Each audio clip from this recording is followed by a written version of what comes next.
어제부터 통일교 게이트 특검, 더불어민주당 공천 뇌물 특검, 일명 쌍특검 수용을 촉구하는 장동혁 당대표의 단식 투쟁이 이어지고 있습니다.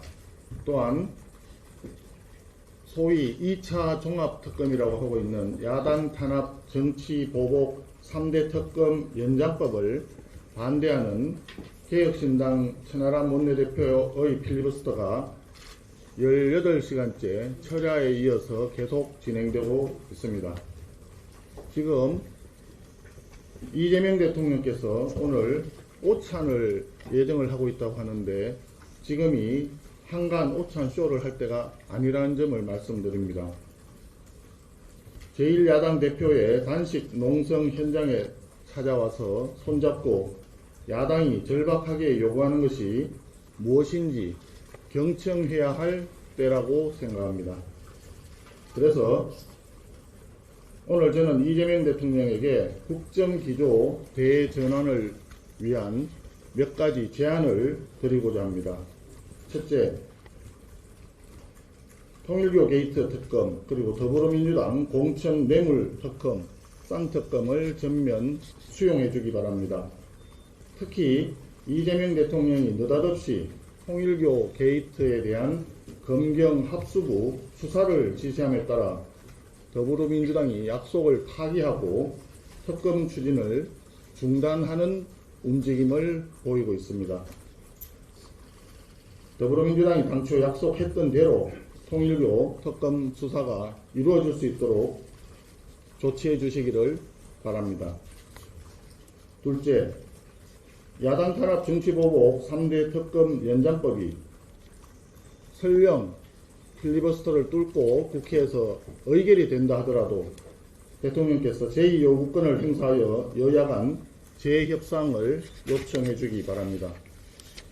이대로 집권 여당의 뜻대로 3대 특검 연장법을 일방 처리, 국민적인 신뢰를 상실했습니다. 이러한 가운데 공소청의 보안수사권 존치를 놓고 다투는 당정 간 충돌은 국민의 실소를 자아낼 뿐입니다. 보안수사권 폐지를 논하기 전에 더불어민주당 공천 뇌물 사건과 장경태, 이춘석 의원에 대한 경찰의 엄정한 수사를 다시 한번 지시해 주기 바랍니다. 넷째, 실패한 1015 부동산 대책을 전면 철회하고 과감한 수도권 부동산 공급 대책을 발표하십시오. 부동산 문제에 관해서 시장을 규제로 억누르려고 하는 시도를 중단해 주기를 촉구합니다. 다섯째, 환율, 물가 폭등 해소 대책과 노란봉투법, 정보통신망법 등 악법들의 전면 개정 논의를 위한 여야정 민생연석회의 개최를 제안합니다. 특히 환율은 지금 10거래일 연속 상승세를 이어가고 있고 특히 어제는 미국의 베센트 재무장관이 구두 개입까지 했음에도 불구하고 그 효과가 3시간여밖에 지속되지 못했습니다. 환율은 한나라 경제의 총체적인 평가 지표입니다. 대통령께서는 환율 안정을 위해서 현재 시국에서 대한민국 경제의 가장 중요한 문제점이 무엇인지 다시 한번 점검하시고 환율 안정을 위해서 최선을 다하기를 바랍니다. 여섯째, 이해운 기획예산처 장관 후보자 지명을 즉각 철회하시고 인사검증 시스템 쇄신 대책을 마련하여 발표해 주기 바랍니다. 일곱째, 법 왜곡죄 신설과 대법관 정원, 사심제 도입 등 사법 파괴 악법들 추진 움직임을 즉각 중단하여 주기 바랍니다. 이상 말씀드린 국정기조 대전환에 대한 이재명 대통령의 화답을 기대합니다. 특히 국정기조 전환을 논의하기 위한 여야 단독 영수회담을 제안합니다. 이상입니다.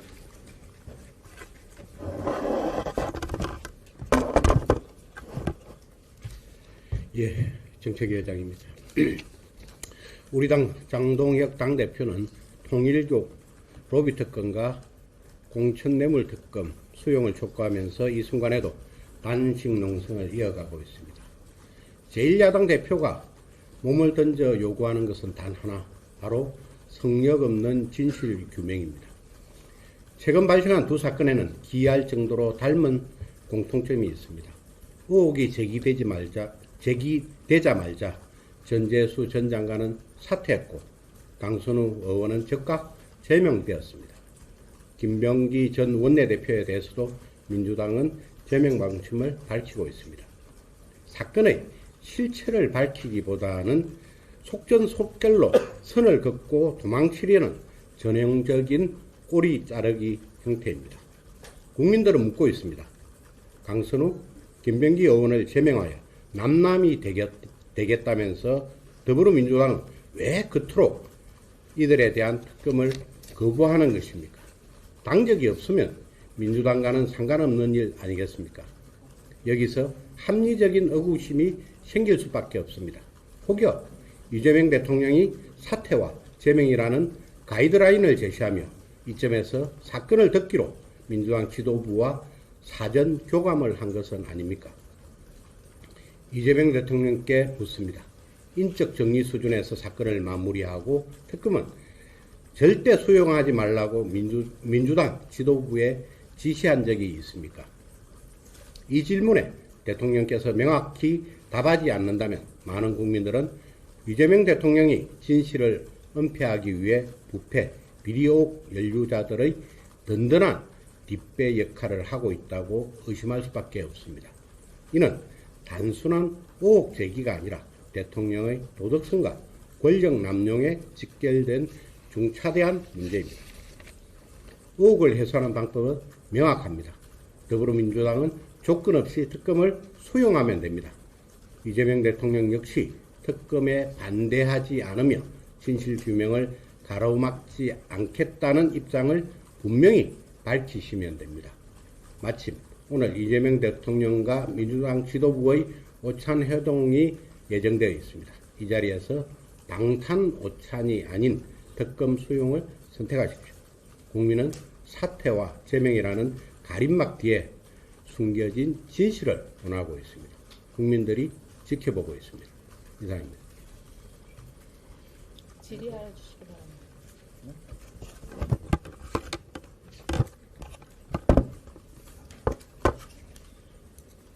질문할 사항이 없는 것 같습니다. 없으십니까? 네.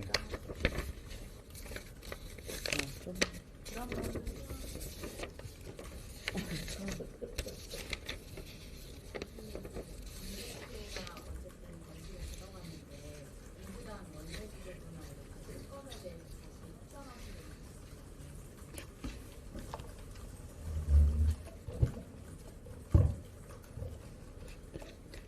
지금 우리 유상범 수석이 지금 안 보이는데 아마도 더불어민주당의 천준호 수석하고 지금 소통하고 있는 거 아닌가 그렇게 추측하고 있습니다.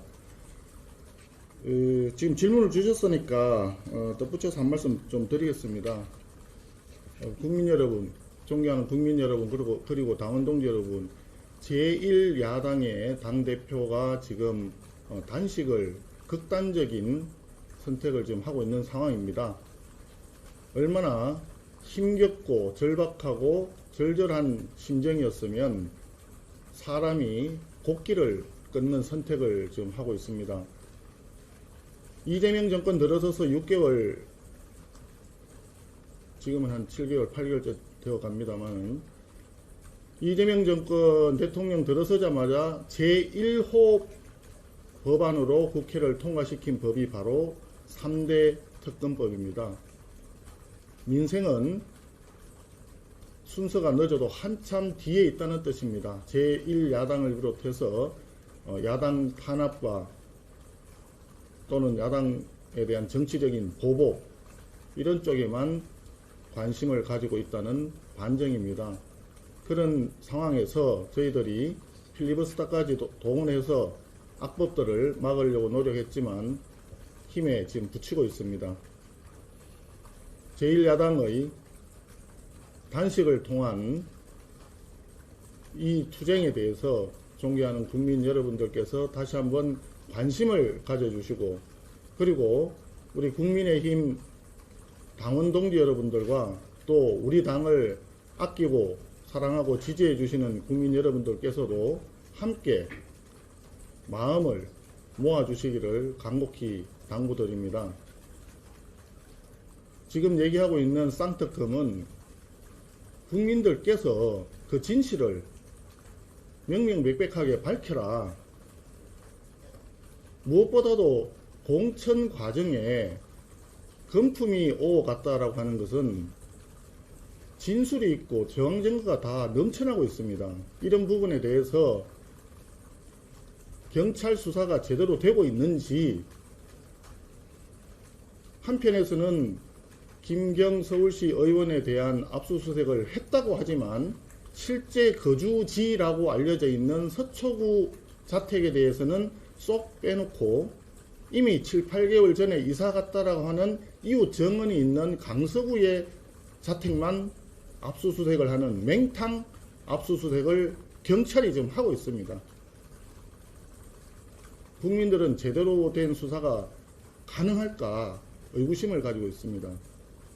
그렇기 때문에 이런 금품 수수와 관련된 공천 뇌물 사건 반드시 특검이 이루어져야 된다, 그렇게 생각을 합니다. 다시 한번 호소의 말씀을 드립니다. 제1야당의 단식 투쟁에 마음을 모아주시기를 간곡히 당부드립니다.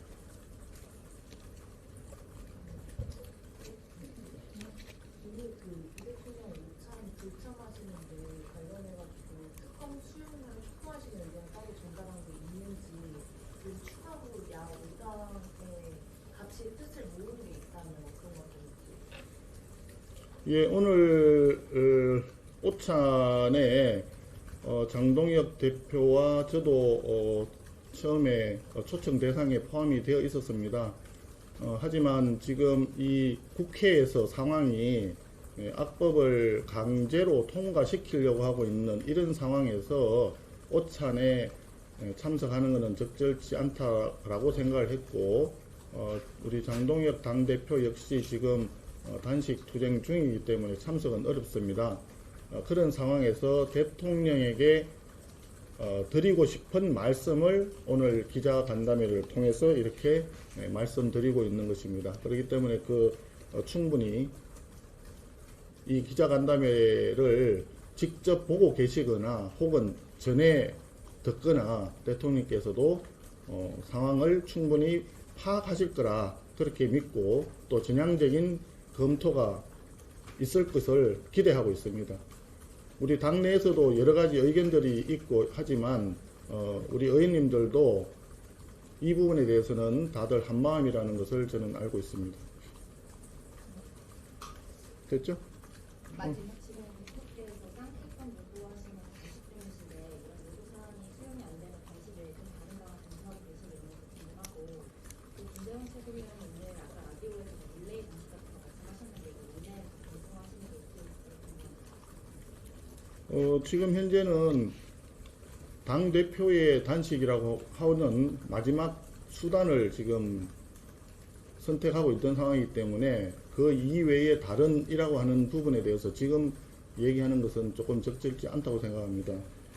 김재원 최고가 어떤 얘기를 했는지 저는 알지는 못합니다만은 현재까지는 다른 방안 자체를 서로 간에 논의를 하거나 그렇게 하는 상황은 아니었다는 점을 말씀드립니다. 잘 안 들려요.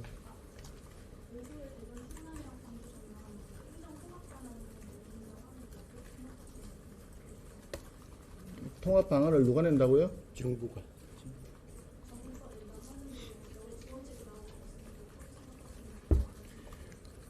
대전 충남 통합법에 대해서는 이미 우리 당 성일종 의원 등을 비롯해서 이미 발의를 한 바가 있습니다. 대전과 충남이 하나의 뿌리에서 나온 지자체이고 또 함께 합쳐야 더 큰 발전을 할 수 있을 것이다 라고 하는 점에 있어서는 우리 당도 전적으로 동의하고 있는 사항입니다. 다만 그 이후에 더불어민주당 측에서는 우리 당이 법안을 발의할 때는 전혀 미동도 하지 않다가 이제 선거를 앞두고 갑자기 통합을 먼저 하자라고 얘기하는 부분이 지극히 정치적인 멘트에 가깝다. 지역 주민들의 행복한 삶과 지역의 발전을 위한 그런 진실된 마음보다는 정치적인 어떤 표 계산을 먼저 생각한 거 아닌가 하는 의구심은 남아 있습니다. 지역이 발전하기 위해서 어떤 방안이 가장 최선의 방안인가 하는 것은 우리 당 의견은 이미 법안에 반영이 되어서 나가고 있으니까 정부에서도 그런 부분을 포함을 해서 더 많은 혜택을 줄 수 있는 방안을 찾을 수도 있을 것입니다. 그런 부분에 대해서는 향후에 국회에서 입법 과정에 최선을 다해서 논의하도록 하겠습니다. 무엇보다 중요한 것은 지역이 잘 되어야 국가가 잘 될 수 있다라고 하는 기본적인 입장에 있어서 우리 국민의힘이 먼저 나서고 있다라고 하는 점을 분명히 말씀드립니다. 네, 이상 마치겠습니다. 잠깐만 여기 예. 정책의장님. 조금 전에 이제 행정통합 부분에 관해서 질의를 하셨기 때문에 다시 보충을 하겠습니다. 수요일 날 이제 장동익 대표 모시고 대전을 방문했고, 그리고 이제 장동익 대표께서는 충남 지사까지 만나서 여러 가지 말씀을 들었습니다. 대전시장이 사실 대전 충남의 통합은 대전시와 충남도에서 자체적으로 의견을 모아서 시작을 한 겁니다. 그래서 대전연구원, 충남연구원 등을 통해 가지고 소위 대전과 충남이 통합하기 위해서는 257개 특례 규정을 마련해 줘야 된다. 그게 이제 결국은 통합된 광역자치단체의 자치권을 확대해 줘야 된다는 그런 의미입니다. 사실상 행정구역만 통합에 대해서는 통합의 의미가 아무것도 없습니다. 그렇기 때문에 대전과 충남에서는 그렇게 자치권 확대를 전제 조건으로 세웠는데 이 부분에 대해서 정부는 아무런 아직까지는 답이 없습니다. 그렇기 때문에 조금 전에 원내대표께서도 말씀하셨습니다마는 우리 주민들이 원하는 행정통합이 과연 무엇인가 라는 부분에 대해서 정부가 좀 더 많은 생각을 가지고 안을 내놓는다면 우리가 굳이 그게 주민들의 뜻과 일치되는 통합 아니라면 우리도 정부의 그런 정책에 대해서 적극적으로 지원을 할 수 있다라는 말씀을 드립니다. 감사합니다. 네, 네. 이걸로 마치겠습니다. 수고하셨습니다. 수고하셨습니다.